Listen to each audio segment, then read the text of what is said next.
Ambassador Do Hyun Kim stared out the massive window of his office in the Galactic Council building. Earth looked beautiful from here, a blue marble floating in the darkness of space. He straightened his formal diplomatic uniform and checked his reflection in the glass. Even after 10 years as humanity's chief representative, these council meetings still made him nervous. Ambassador Kim, a soft voice called from the door. The latest reports you requested. Jae-yun Park, his assistant of 5 years, walked in carrying a datapad. She was young for her position, but her intelligence and attention to detail had quickly made her invaluable to the diplomatic mission. Thank you, Jae-yun, Do Hyun said, taking the datapad. Anything concerning? Jae-yun's expression tightened slightly. Several items, sir. 3 more human colony applications were rejected this month. The official reason was environmental impact concerns, but she trailed off. But the Mral's application for a similar planet was approved last week. Do Hyun finished, scanning through the documents. Yes, I see the pattern. He had been seeing patterns like this more and more often lately. Small things, always carefully hidden behind layers of bureaucracy and regulation. A trading permit delayed here, a mining license denied there. Nothing that could be directly challenged, but together they painted a worrying picture. There's more, Jae-yun said, pulling up another document. The Council is proposing new safety regulations for ships operating in Council space. The requirements seem specifically designed to target human vessels. Do Hyun read through the proposed regulations carefully. Higher structural integrity requirements for ships from high-gravity worlds. Enhanced containment protocols for vessels with potentially dangerous biological material. Even restrictions on crew rest periods that exactly matched human sleep cycles. They're afraid of us, he said quietly. After all these years, they're still afraid of us. He could understand why, in a way. Humans came from what the galaxy classified as a death world. A planet so dangerous that most species considered it uninhabitable. Earth's higher gravity, aggressive biodiversity, and extreme weather patterns had forced humanity to evolve to be stronger, faster, and more durable than most galactic species. But humanity had worked hard to show they weren't a threat. They had followed every regulation, accepted every restriction, and maintained unfailing politeness in the face of often patronizing treatment from other species. Do Hyun himself had spent countless hours in diplomatic meetings, carefully maintaining a calm and unthreatening demeanor, even when faced with thinly veiled insults. Sir, Jae-yun's voice interrupted his thoughts. The council session begins in 20 minutes, but there's something else you should see first. She handed him another datapad, this one showing security footage from one of Earth's outer colonies. Do Hyun watched as a Concordat enforcement vessel performed what was supposed to be a routine inspection of a human farming settlement. The inspectors were being unnecessarily rough with the colonists' equipment, and one of them seemed to deliberately damage a water purification unit. This is the 3rd inspection this month, Jae-yun explained. Always the same pattern. They claim to be checking for safety violations, but they leave behind more hazards than they find. Do Hyun set the datapad down carefully, controlling his anger. Have you shown this to anyone else? Only military intelligence. Captain Hae-nul's team is analyzing the footage now. Good. Keep this quiet for now. We don't want to cause a panic. Do Hyun straightened his uniform again. What's on the council's agenda today? Jae-yun pulled up the schedule. Trade regulations, primarily. They're discussing new quarantine procedures for agricultural products. The Xenobiological Safety Committee is presenting their recommendations. Let me guess. The new procedures will just happen to impact Earth's major exports. Yes, sir, especially wheat and rice. The committee claims Earth-grown crops pose an unprecedented biological risk due to their aggressive growth patterns. Do Hyun almost laughed at that. Humanity's crops were hardy, true. They had to be to survive on Earth. But aggressive was a stretch. Still, he knew arguing would do no good. The council had become experts at wrapping their fears in scientific-sounding language. "Time to go face the music," he said, gathering his materials. "Have the trade delegation standing by. If they're targeting our agricultural exports, we'll need to start working on alternative arrangements." As they walked through the gleaming corridors of the council building, Du-hyun noticed how other species gave them a wide berth. It wasn't obvious. Everyone maintained proper diplomatic courtesy, but there was a subtle shifting away whenever humans passed by. He had gotten used to it over the years, but today it seemed more pronounced. They reached the massive council chamber, its soaring ceiling decorated with artistic representations of all member species. Du-hyun noted, not for the first time, that the human figure was portrayed as significantly larger and more menacing than the others, despite being anatomically accurate. "Ambassador Kim," a melodious voice called out. "How pleasant to see you." Do-hyun turned to see Ambassador Leary of the Mral approaching. Like all her species, she moved with an almost floating grace, her iridescent scales catching the light. The Mral were considered one of the most beautiful species in the galaxy, and they never let anyone forget it. "Ambassador Leary," Du-hyun bowed slightly. "The pleasure is mine. I trust you've reviewed the new agricultural regulations we're proposing." Leary's voice was sweet, but her eyes were cold. "We're all so concerned about maintaining proper safety standards." "Of course," Du-hyun replied smoothly. "Though I note that the regulations seem to focus primarily on crops from high-gravity worlds, while ignoring several documented parasitic infections in low-gravity agriculture." Leary's scales rippled slightly, a sign of annoyance in her species. "We must prioritize the most pressing concerns, naturally. I'm sure you understand." "Naturally," Du-hyun smiled politely. "Just as I'm sure you understand our concern about maintaining food security for our colonies." "Oh, but there are many approved suppliers," Leary said. "The Mral would be happy to help meet your nutritional needs. For a reasonable fee, of course." And there it was, the real purpose behind the regulations: make human colonies dependent on other species for basic necessities. Create leverage that could be used to control humanity's expansion. "Most generous," Du-hyun replied. "Though I'm sure you'll understand if we prefer to maintain our own agricultural independence." Before Leary could respond, the chamber's warning chimes sounded, calling everyone to their seats. Du-hyun took his place in the human section, noting that the empty seats around him seemed to have grown more numerous since the last session. Jae-yun leaned in close as the council president called the session to order. "Sir, I've just received an urgent message from military intelligence. They've detected unusual movement patterns among Concordat ships near our outer colonies. Nothing overtly hostile, but too coordinated to be coincidence." Du-hyun finished quietly. "Forward the data to Defense Minister Kang. Tell him to increase patrols, but discreetly. We don't want to give them any excuse to claim we're being aggressive." The council president was speaking now, outlining the day's agenda. Du-hyun listened with half an ear, his mind racing. The agricultural regulations, the ship inspections, the Concordat movements. It was all connected. The galaxy's fear of Deathworlders was turning into something more active, more dangerous.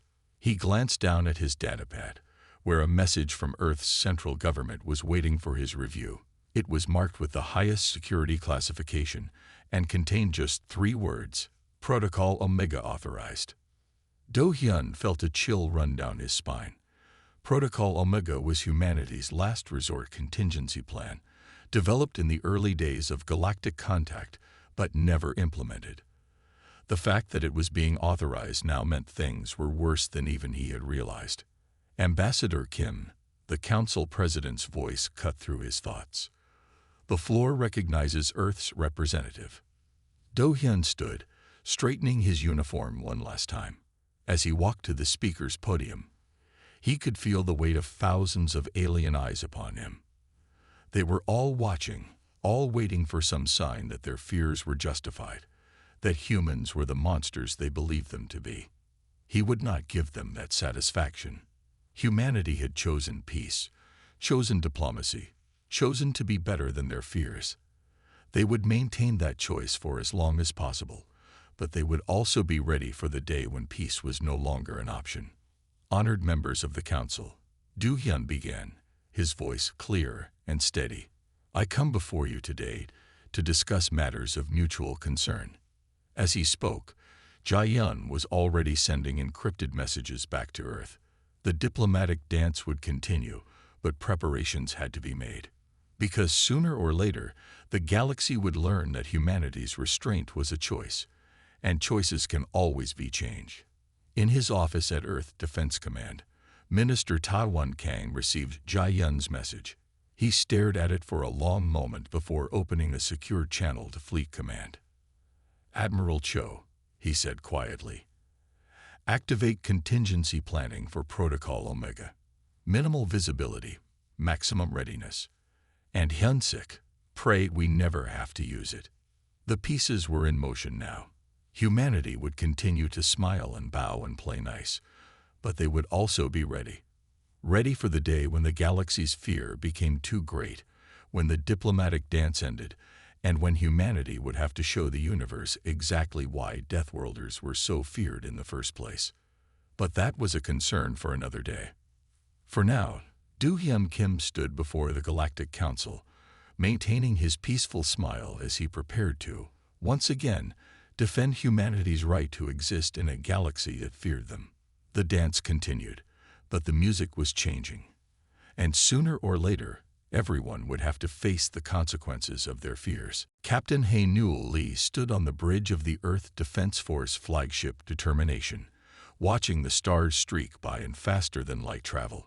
His ship was responding to an emergency signal from New Hope Colony, one of humanity's outer settlements. The message had been brief. Concordat vessels in orbit, claiming quarantine violation. Request immediate assistance. Time to arrival. Hae-Nul asked, his voice steady despite his concern. 30 minutes, Captain, his navigation officer replied. We're pushing the engines as hard as we safely can. Hae-Nul nodded. The safely part was important. Even now, with a human colony potentially in danger, they had to follow all Council safety regulations. One violation, one moment of excessive speed or power use, and the Concordat would have the excuse they seemed to be looking for. Message from military intelligence. Sir, his communications officer called out. Analyst Sun Le Choi requests immediate conference. Put her through to my private display. Hae-Nul ordered, turning to the small screen at his command station. Sun Le's face appeared, looking worried. Captain, we've analyzed the pattern of Concordat ship movements over the past month. This isn't an isolated incident. They're systematically targeting our outer colonies, always using health and safety regulations as justification. Show me, Hae-Nul said. A map appeared beside Sun Le's face, showing human space. Red dots marked where Concordat ships had conducted inspections. The pattern was clear. They were working their way inward from the edges of human territory, methodically checking each colony's defenses and responses. How many incidents so far? Hae-Nul asked. 23 in the past month alone. Sun Mai replied. Most colonies reported equipment damage after the inspections. Nothing major enough to justify military response, but enough to cause problems. Hae-Nul finished. Especially if replacement parts are delayed by new safety regulations. Exactly. They're testing us, Captain, pushing to see how much we'll tolerate. Hae-Nul's tactical display beeped, showing they were approaching New Hope Colony. Keep analyzing the patterns. I need to handle this situation first. Sir, Sun Mai said before he could end the call. Be careful. The Concordat ships have been getting more aggressive with each inspection. They might be hoping for a violent response. Understood. Lee out. The Determination dropped out of FTL speed near New Hope Colony. 3 Concordat vessels were in orbit, their weapons powered down but their shields at full strength. A standard quarantine formation, technically legal under Council law. Open a channel, Hae-Nul ordered. Let's see what they're claiming this time. The main screen lit up, showing a Concordat enforcement officer. Like most of his species, he had the typical crystalline features that made him look almost like a living statue. "This is Captain Hae-Newell Lee of the EDF Determination," Hae-Newell said politely. "We're responding to a distress call from New Hope Colony. May I ask the reason for this quarantine action?" Captain Lee, the Concordat officer's voice was cold and precise. "This is a legitimate health and safety inspection. We detected signs of possible biological contamination in the colony's agricultural sector. The situation is under control."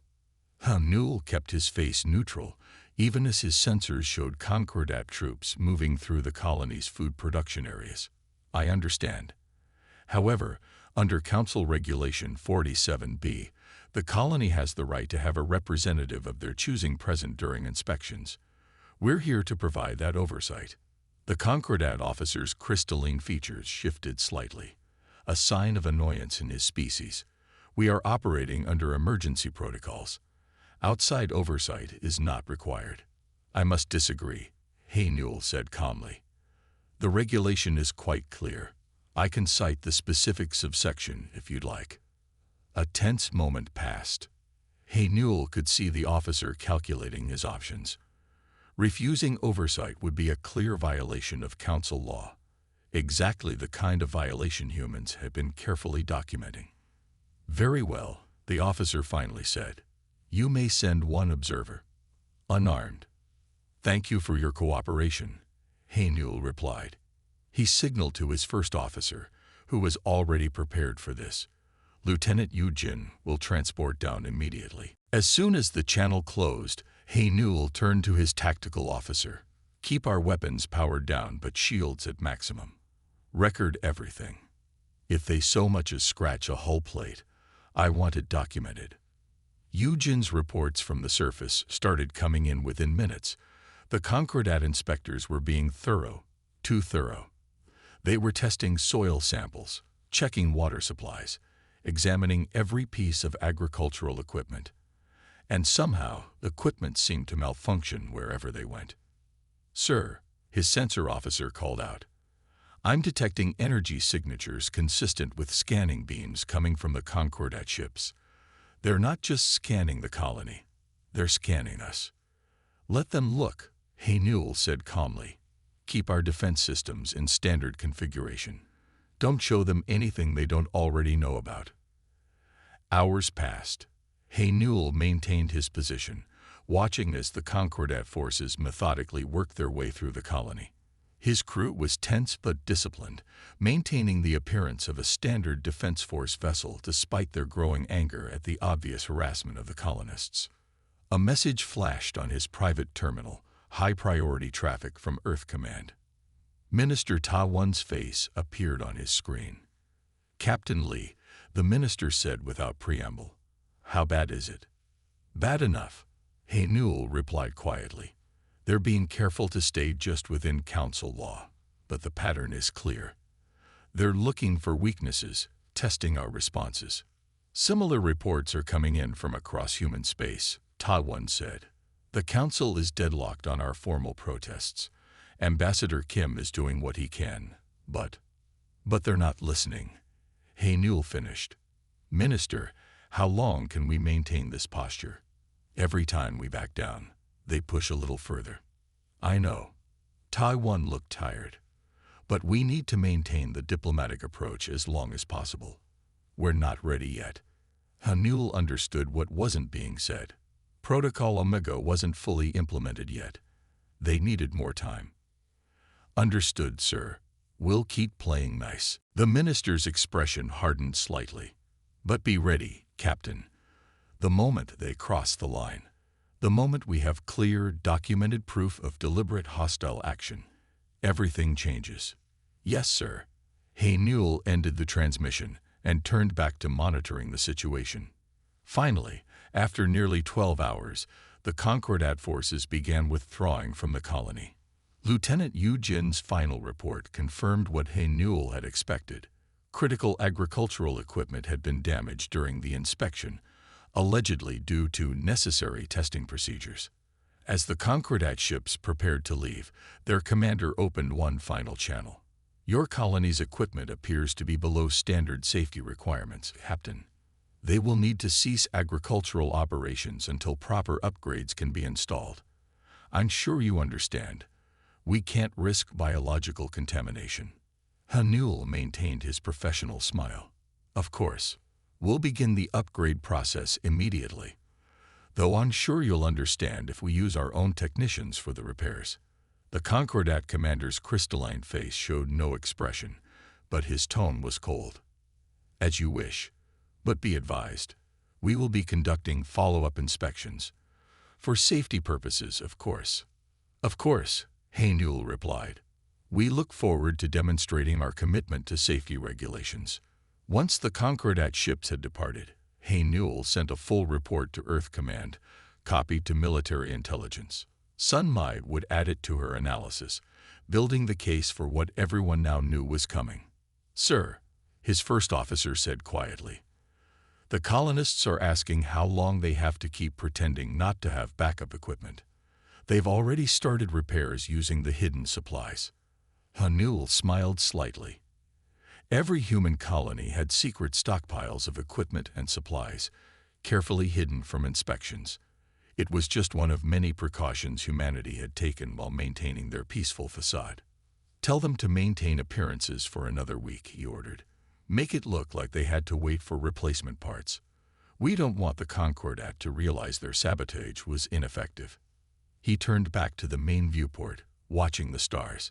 The Concordat, the Council, the whole galaxy. They all thought they were gradually wearing humanity down, slowly restricting their growth and capabilities. They didn't understand. Every inspection they conducted, every regulation they imposed, every act of subtle sabotage, humans were watching, learning, preparing. The galaxy thought they were containing a threat. Instead, they were teaching humanity exactly what they would need to be ready for when the facade finally broke. Plot a course back to Earth, Hanul ordered. Standard speed only. We wouldn't want to worry anyone by looking too capable. As the Determination began its journey home, Hanul thought about all the hidden capabilities his ship possessed, capabilities that no other species suspected. Humanity had learned early to keep their true strengths hidden, to let the galaxy think they were barely managing to survive on their death world. Sooner or later, that deception would end. And when it did, the galaxy would learn that they had never been containing humanity. They had merely been giving them time to prepare. But for now, the act continued. The EDF Determination maintained its appearance as a simple defense vessel, hiding its true nature just as humanity hid theirs. The dance would continue until the music stopped. And when it did, the galaxy would remember this time, the time when they thought they were the ones in control, and wonder how they could have been so blind. Defense Minister Taiwan Kang sat in his office at Earth Defense Command, reviewing the latest reports from across human space. The numbers on his screen painted a troubling picture. In the past week alone, 15 human ships had been detained for safety inspections. None had found violations, but all had experienced mysterious equipment failures shortly after the inspections ended. His communication panel lit up with an incoming call from Trade Representative Mai Risong. He accepted the call, and Mai Ray's worried face appeared on his screen. Minister Kang, she said without greeting, we have a serious problem. The Galactic Market Authority has just implemented new quality control standards for all agricultural products. Our exports are being blocked at every major port. Taiwan leaned back in his chair. Let me guess. The standards specifically target crops grown in high-gravity environments. Exactly. They claim Earth-grown foods are too nutrient-dense and pose health risks to other species. Mai Ray's frustration was clear in her voice. It's nonsense, of course. They've been eating our food for decades without issues. How are the colonies handling it? Not well. Most of them depend on agricultural exports for their economy. The Concordat is already offering to help by providing alternate food supplies at 3 times the normal market price.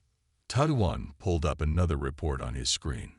This one was from military intelligence, showing the movements of Concordat ships near human space. The pattern was becoming impossible to ignore. "They're trying to make us dependent on them," he said quietly. "Control our food supply, control our trade, control our movement through space. Death by 1,000 cuts." His screen lit up with another incoming call, this one from Sun Mai Choi at Military Intelligence. He added her to the conversation. "Minister, Representative Song," Sun Mai said, her face tense. "We've just decoded some concerning communications between Concordat vessels. They're planning to establish permanent safety monitoring stations near all major human shipping lanes." Mei Rei's face paled. "They can't do that. It would give them control over all our trade routes. They're claiming authority under Section 12 of the Galactic Safety Act," Sun Mai explained. "The same section they used to justify their colony inspections." Taiwan stood up and walked to his office window, looking out at the Seoul skyline. The city had changed so much since first contact, incorporating alien technology while maintaining its human character. Everything humanity had built in the past 50 years had been carefully balanced, advanced enough to participate in galactic society, but never so advanced as to frighten their neighbors. That balance was breaking. "How long until Protocol Omega is ready?" he asked without turning around. "The physical infrastructure is in place," Sun Mai replied. "The hidden shipyards are at full capacity. The defense systems are operational. We're just waiting on final integration of the AI systems." Mei Rei looked between them. "Protocol Omega. I've heard rumors, but it's better if you don't know the details yet," Taiwan said, turning back to face the screens. "Just know that we're not as helpless as we've been pretending to be." His communication panel lit up again. This time, it was Ambassador Do Hyun Kim from the Galactic Council. "Minister," Do Hyun said as soon as he joined the call, "the Council has just approved new regulations requiring all ships from high-risk worlds to carry Concordat safety monitors on board. They're painting it as a public health measure, but it would put Concordat observers on every human ship," Taiwan finished. "Give them access to all our movements, all our technology." "Exactly. I filed a formal protest, but given recent voting patterns, I don't expect it to accomplish much." Taiwan was quiet for a moment, thinking. They had all seen this coming, had prepared for it, but the reality was still difficult to face. "How are the hidden colonies doing?" he asked Sun Mai. "Growing according to plan. The stealth systems are working perfectly. No sign that anyone has detected them. They'll be fully self-sufficient within 6 months." Mei Rei looked shocked. "Hidden colonies. We have settlements that the Council doesn't know about." "We have a lot of things the Council doesn't know about," Taiwan said quietly. "We had to. Every species that evolved on a safe world looks at us and sees monsters. They've been trying to contain us since first contact." He pulled up another report, this one showing the results of the latest weapons tests. The new human ships, the ones hidden away in secret shipyards, were far more advanced than anything they had shown the galaxy. Decades of studying alien technology, while pretending to barely understand it, had paid off. "Minister," Do Hyun said, "the Concordat is pushing for an emergency council session tomorrow. They want to discuss increased security measures in human space. Let me guess, they want to establish permanent bases on our colonies. For our safety, of course." "That's exactly what they're proposing." Taiwan looked at each face on his screen. Do Hyun, the diplomat who had maintained humanity's peaceful facade for so long. Mei Rei, who had worked to keep human trade flowing despite increasing restrictions. Sun Mai, who had helped build humanity's hidden strength, while the galaxy thought they were contained. "How long can we maintain appearances?" he asked. "The hidden colonies need 6 more months to be fully operational," Sun Mai replied. "The new trade restrictions will start causing visible economic damage within 3 months," Mei Rei added. "And the Council will vote on the Concordat bases within a week," Do Hyun finished. Taiwan nodded slowly. Then we need to buy time. Do-hyun, use every diplomatic trick you know to delay that vote. Mei-Ray, start quietly shifting our trade to independent operators, ones who don't mind bending council regulations. Sun-Mai, accelerate the AI integration timeline. We might not have as much time as we hoped. And the colonies? Sun-Mai asked. The Concordat's inspections are getting more aggressive. Tell Captain Hainul to increase patrols, but maintain current protocols. No show of force unless directly attacked. Tadwan's voice was firm. We're still playing nice. For now. After the others had signed off, Tadwan stayed at his window, watching the city lights come on as evening fell. Somewhere up there, humanity's real fleet was taking shape in hidden shipyards. Ships with technology that would shock the galaxy, not because humans couldn't have built them before, but because they had chosen not to. His computer chimed with an incoming message from the Central AI Development Facility. He read it quickly, then opened a secure channel to Earth's central government. Madam President, he said when the connection was established. The final tests are complete. The AI integration can be accelerated if needed. Protocol Omega can be fully operational within 2 months. There was a long pause before she replied. Are we certain we need this? Once we show our true capabilities, there's no going back. They're not giving us a choice, Tadwan said quietly. They're determined to contain us, control us, because their fear won't let them see us as equals. Sooner or later, they'll push too far. And when they do, the galaxy will learn that we weren't contained because we were weak. We were contained because we chose to be. Because we wanted peace more than we wanted to prove our strength.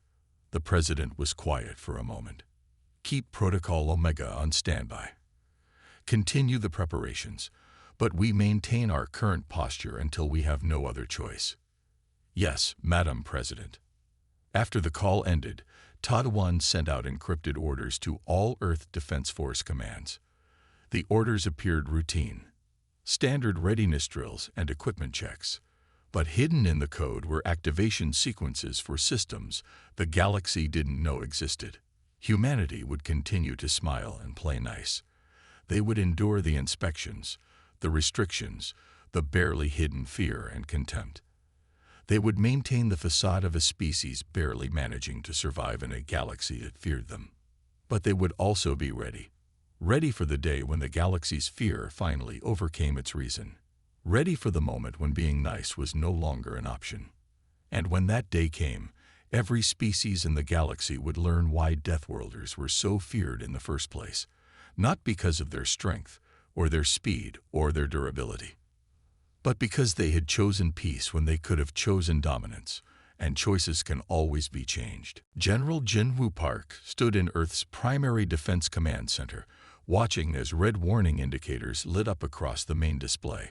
The Concordat fleet had just entered the Proxima Centauri system, home to humanity's largest public shipyards. Their message had been clear and simple. They were taking control of the facilities for the safety of all species. Status of the shipyard workers?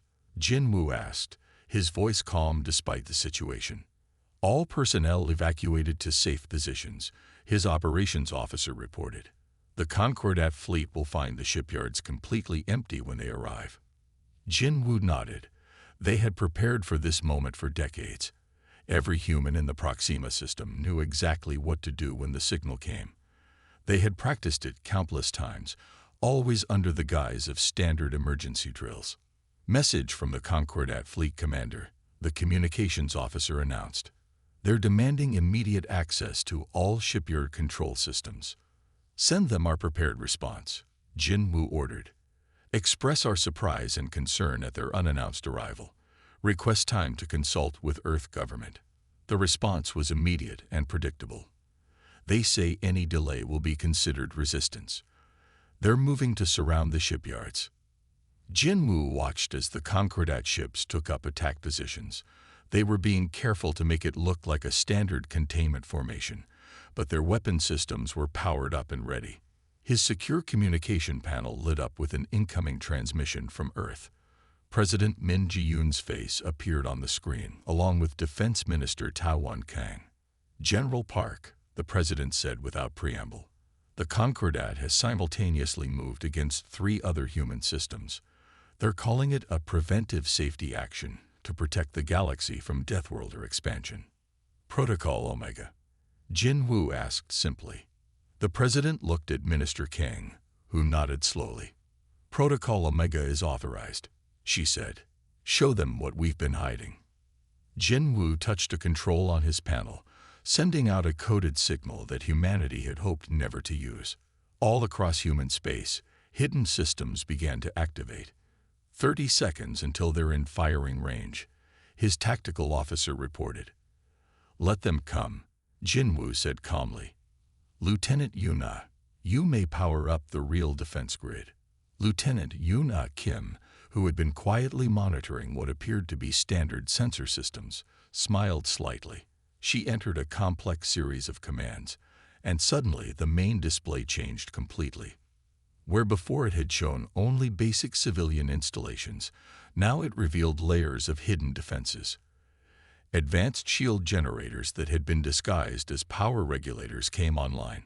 Weapon systems that had been concealed within seemingly ordinary maintenance stations powered up. And in the space around the shipyards, hundreds of automated defense platforms shimmered into view as their stealth systems deactivated.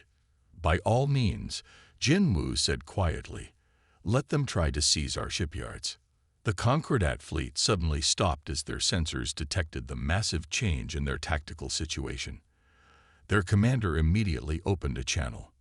What is this deception? He demanded, his crystalline features showing actual emotion for once. These weapons are not registered with the Council. No, Jin Woo agreed pleasantly. They're not.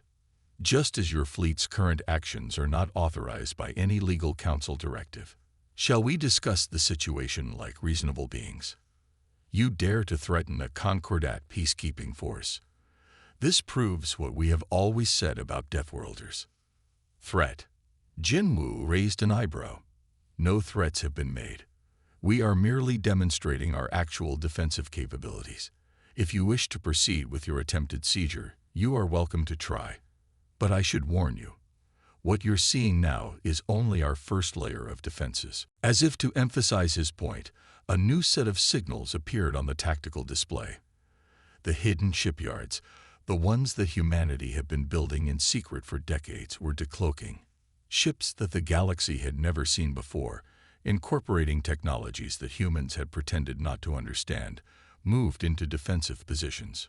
Sir, Lieutenant Yoon reported with professional calm. The Concordat fleet is powering up their main weapons. They're attempting to establish target locks. Let them try, Jin Woo said. Activate the field dampeners. Across the system, hidden transmitters began broadcasting carefully tuned energy fields. The Concordat ship's targeting systems suddenly found themselves unable to maintain stable locks. Their weapons, designed to overcome known human defenses, were useless against protection systems that humanity had never shown before. Message from Fleet Admiral Han-sik Cho, his communications officer reported. The hidden fleet is in position. All systems are operational. Jin Woo opened a channel to the increasingly panicked Concordat commander. Perhaps we should discuss this situation more diplomatically. You seem to be having some technical difficulties with your systems. This is impossible, the commander said. Your technology level is documented. We have been monitoring your development for decades. No, Jin Woo corrected him gently. You have been monitoring what we chose to show you. Did you really think a species that evolved on a death world would survive by being as primitive as we appeared? The tactical display updated again as more hidden systems revealed themselves. The Concordat fleet now found themselves completely surrounded by defenses that, according to all their intelligence, should not exist. Sir, Lieutenant Yuna reported, they're attempting to send a warning message to Concordat Command. Should I block it? No, Jin Woo said. Let them call for help. The galaxy needs to understand the true situation. He opened a general broadcast channel. addressing not just the Concordat fleet but all ships in range. This is General Jinwoo Park of the Earth Defense Force. For 50 years, humanity has maintained peace despite increasing restrictions and hostile actions. We have chosen diplomacy over conflict, restraint over retaliation. That choice was not made out of weakness. The main screen showed Concordat reinforcements arriving in the system. They too froze in shock as their sensors revealed the true extent of human military technology. We could have dominated, Jinwoo continued. We could have conquered.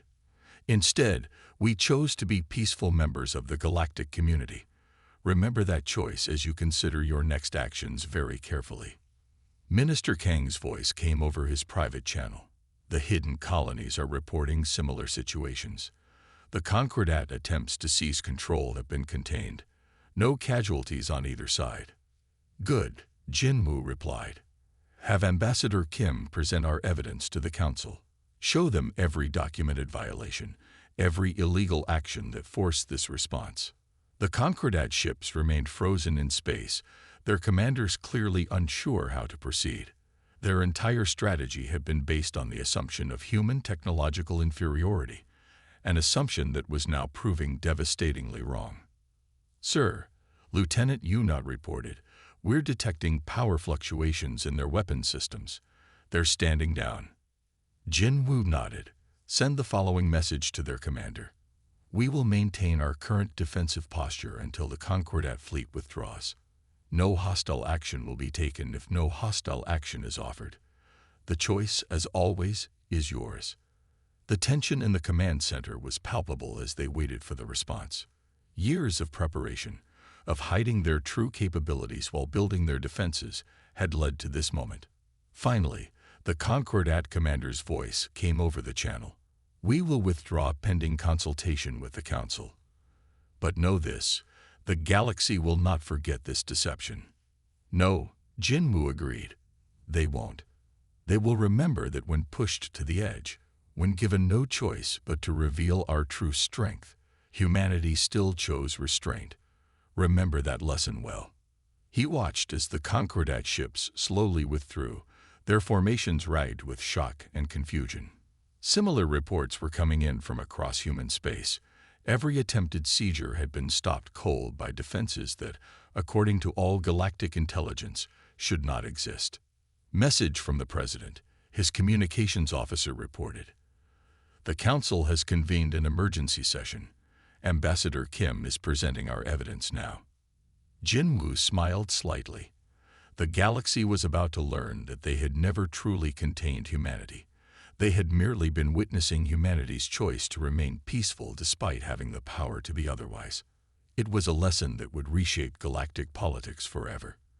And perhaps finally, help other species understand that true strength lies not in the ability to dominate, but in the choice to cooperate despite having that ability.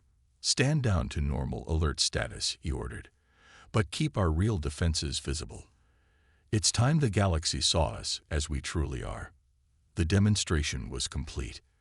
Now came the harder part, helping a frightened galaxy understand that humans had not been pretending to be peaceful. They had been choosing peace despite having the power to choose otherwise. It was a choice they still preferred to make, if only the galaxy would let them. Admiral Han Sik-cho stood before the Galactic Council, his Earth Defense Force uniform pristine. The council chamber was more crowded than it had ever been. Representatives from every spacefaring species had come to witness this historic session. Honorable council members, Han Sik began, his voice clear and steady. I am here to present evidence of systematic attempts to contain and control humanity, in violation of multiple council laws and treaties. He activated the chamber's main display system. Images and data began to appear, showing years of documented incidents. Each violation was carefully time-stamped and categorized, building an undeniable pattern of coordinated suppression. For 50 years, he continued, humanity has maintained peace despite these provocations. We have chosen diplomatic solutions, even when we had the power to respond with force. That choice was not made from weakness. In the diplomatic section, Ambassador Do-hyun Kim watched with carefully hidden satisfaction as the council members reacted to the evidence. Beside him, Jae-yun Park monitored the reactions of various species representatives. The Concordat's recent attempts to seize control of human facilities forced us to reveal our true capabilities, Han-sik said.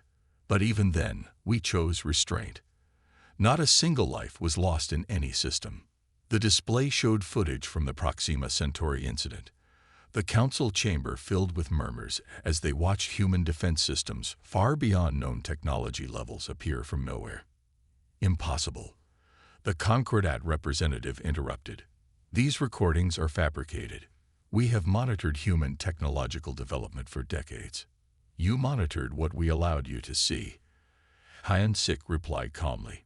Every species in this chamber has underestimated humanity because we evolved on what you call a death world. You assumed our survival meant we must be naturally violent, naturally aggressive. You never considered that surviving on such a world might require intelligence, cooperation, and careful planning. He pressed a control, and new data appeared on the display. These are the specifications of standard human ships and defense systems, our real capabilities, not the reduced versions we have been showing the galaxy. We are submitting them openly to the Council for review. The chamber erupted in shocked discussions as the technical data scrolled past. Ships with drive systems far more advanced than humanity had claimed to possess. Weapons that made their previous known arsenal look primitive. Defense systems that explained why the Concordat's attempt to seize human shipyards had failed so completely. But most importantly, Han-sik continued once the noise had died down. I present evidence of restraint. In every documented incident over the past 50 years, humans had the capability to respond with overwhelming force. Instead, we chose peace. The display showed incident after incident where human ships and colonies had endured provocations while hiding their true strength. Concordat inspections that could have been stopped. Trade restrictions that could have been broken.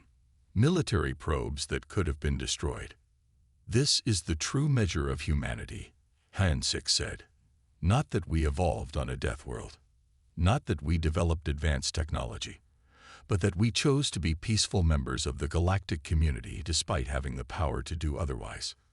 In the diplomatic section, Do-hyun stood up. The human delegation formally requests a council review of all regulations and restrictions placed on human activities. We have submitted evidence showing these were based on prejudice and fear rather than factual risk assessment. The council president looked shaken but maintained his composure. The council will need time to verify this information and consider its implications. Of course, Do-hyun replied smoothly. We have waited 50 years. We can wait a little longer. However, we will no longer accept restrictions based on unfounded fears of Deathworlder aggression. The chamber was silent as the implications sank in. Humanity had not been contained. They had been containing themselves, waiting and watching as the galaxy showed its true nature. If I may, Jae-yun spoke up from her position beside Do-hyun. The human delegation has prepared a proposal for new cooperative frameworks between Earth and other council members. Frameworks based on mutual respect rather than fear. She began distributing data packets to the council members. Each packet contained carefully prepared proposals for trade agreements, cultural exchange programs, and mutual defense pacts, agreements that humanity had spent years developing, waiting for the moment when the galaxy would be ready to see them as equals. You deceived the entire galaxy, the Concordat representative accused. You hid your true nature. No, Han-sik corrected him. We showed you our true nature. We chose peace when we could have chosen dominance. We chose cooperation when we could have chosen conquest. Those choices define us far more than our planet of origin. He activated one final display, showing the human colonies that had been attacked by Concordat forces. Even now, after your attempts to seize our facilities by force, we are not seeking punishment or reparations. We are offering partnership. The council president cleared his throat. The human delegation's evidence will be reviewed. All current restrictions on human activities are suspended pending investigation. Admiral Cho, Does humanity have any other, hidden capabilities we should be aware of? Hyun Sik smiled slightly. What matters is not our capabilities, but our choices. We choose to be part of this community. We choose to follow council law. We choose peace. As long as the galaxy respects those choices, our full capabilities are irrelevant. The message was clear. Humanity would no longer pretend to be less than they were, but they would also maintain their commitment to peaceful cooperation, as long as they were treated as equals. In the weeks that followed, the galaxy struggled to adjust to this new reality. Trade routes reopened without restrictions. Cultural exchanges resumed without fear. And slowly, other species began to understand what humanity had been trying to teach them all along. Jai-Yun found herself busier than ever, helping to establish the new human diplomatic corps. Their mission was not just to represent Earth's interests, but to help other species understand that strength and peace were not mutually exclusive. The galaxy feared us because we evolved on a death world, she explained to a group of alien diplomats. They never understood that surviving on such a world taught us the value of cooperation, of finding peaceful solutions to problems. Yes, we are strong. Yes, we are capable of violence, but we choose not to be defined by those capabilities. Across human space, hidden systems remained visible as a reminder of humanity's true strength. But those same systems were now being used to protect trade routes, to assist with disaster relief, to help maintain the peace that humanity had always preferred. Admiral Cho's presentation to the Council became required study for diplomatic students of all species, not for its revelation of human capabilities, but for what it taught about the nature of true strength. The day humanity stopped being nice, a Mrel historian would later write, was the day the galaxy learned what nice truly meant. It was not weakness or fear that had stayed humanity's hand, but a genuine desire for peace, a desire so strong that they would endure decades of prejudice and restriction to maintain it. The council chambers where Ambassador Kim had once fought for basic human rights now hosted regular meetings where Earth's representatives worked as equals with other species. The fear of Deathworlders gradually faded, replaced by a new understanding. Humanity had never needed to prove their strength. They had needed to prove their wisdom. And in choosing peace despite having the power to choose otherwise, they had done exactly that. Every species still tells stories about that day. Jai-Yun would tell new diplomatic recruits, not because it was the day humanity showed its strength, but because it was the day the galaxy learned that true strength lies in the choices you make when you have power. The Deathworlders had stopped being nice, and in doing so, they had taught the galaxy what being nice truly meant.